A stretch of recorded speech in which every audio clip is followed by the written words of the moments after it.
진 에드워드가 썼던 그 세왕 이야기라고 하는 책을 보면 사울과 다윗 왕이 처음 시작할 때는 능력이 비슷했다고 기술하고 있습니다.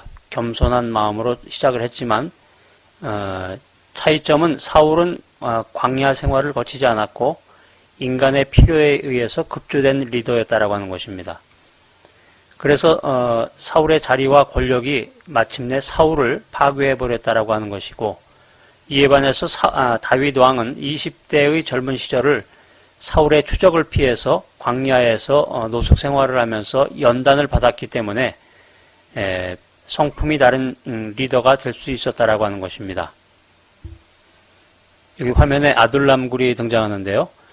아둘람 굴에서의 그 치열한 연단과 사울의 광기에 찬 그 끈질긴 추적, 그런 것을 피해서 도망다니고 망명까지 했던 그런 바닥 경험을 통해서 인생의 가장 그 험난한 생활들을 통해서 다윗은 당금질 되었다라고 하는 것입니다. 그런 광야에서의 그 오랜 동안의 연단을 통해서 하나님께서는 다윗 속에 자리 잡고 있었던 제2의 사울을 죽여버렸다라고 하는 것입니다.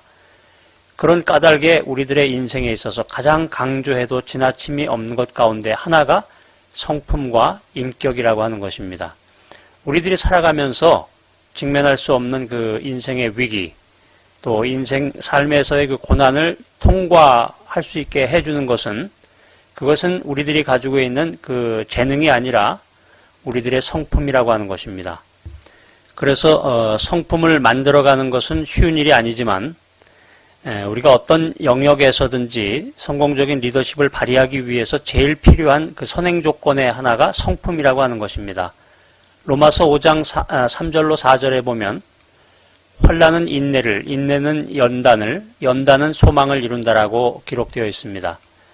연단, 여기서 얘기하는 연단이라고 하는 것은 성품과 인격이 소망을 이루는 것이라고 성경은 말하고 있습니다.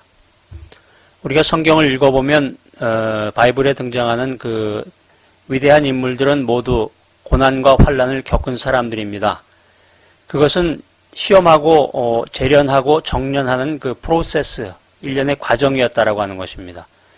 그 삶의 고통의 과정을 통해서 그들의 성품과 인격이 형성되었다, 그리고 빚어졌다라고 하는 것이 진리의 말씀입니다. 하나님은 우리가 얼마나 안락한 생활을 하는가 하는 것보다 우리의 성품이 어느 정도 위치에 있는가 하는 것에 더 관심이 있으신 분입니다. 그래서 우리가 생각해보면 어떤 제품이 값싼 것일수록 치장이 요란하다라는 그런 생각을 하게 됩니다. 재료의 품질이 나쁠수록 그 제품의 진짜 모습을 감추기 위해서 겉모습만 번들어하게 만든다라고 하는 것입니다. 내면적인 요소들이 우리 생활의 모든 면에서 진정한 성품을 만들어낼 수가 있습니다. 이건 다시 말해서 제품의 그 외형적인 모습이 아니라 내면적인 모습, 또 경기장에서 보여주는 재능이 아니라 스포트라이트가 꺼진 후에 보여주는 시민정신과 성실함과 같은 것이 그 예로 들 수 있을 것입니다. 이러한 내면의 성품이 사람을 진짜 사람이라고 할까요? 진국으로 만드는 그런 것이 되겠습니다. 우리가 고급 목재로 만든 가구를 살펴보면 조금만 문질러도 광을 낼 수가 있습니다. 그런데 질이 나쁜 목재로 만든 가구는 락커라든가 페인터 칠을 여러 번 해서 번드르한 그런 겉모습만 나타냅니다. 싸구려일수록, 값이 싼 그 물건일수록, 보잘것없는 물건일수록 치장이 요란하다라고 하는 것입니다.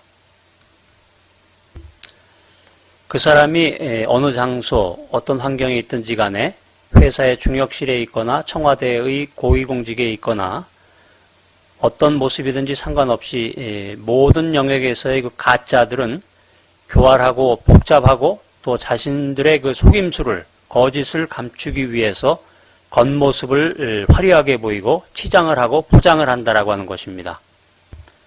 그래서 값싼 성품의 소유자들은 언제나 재능이나 성품이 뛰어난 주변의 사람들과 자신을 연관짓거나 유사하게 보이게 하거나 또 그런 사람들을 조종하려고 합니다.